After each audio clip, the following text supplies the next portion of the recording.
Maagang naghanda ang pamunuan ng Parañaque Integrated Terminal Exchange sa inaasahang dagsa ng mga pasahero ngayong Semana Santa. Sa taya ng PITX, posibleng umabot sa 2.3 milyon ng mga pasahero ang dadagsa sa terminal simula yan sa April 9.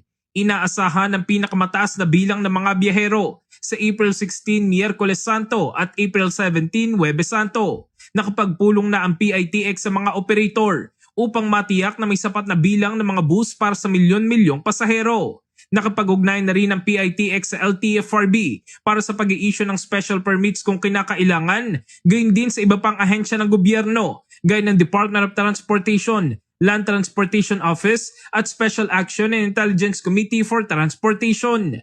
Minomonitor na rin ng pamunuan ng mga driver at nagsasagawa sila ng random drug testing at breathalyzer test upang masigurong nasa maayos silang kondisyon. Panawagan naman ng PITX sa mga pasahero na magplano ng kanilang biyahe ng maaga upang maiwasan ang abala at masigurong aligtas sa pag-uwi sa kanilang probinsya. In the heart of changing lives, ako si Brigada Jigo Custodio ng 105.1 Brigada News of Manila, the Music News Authority.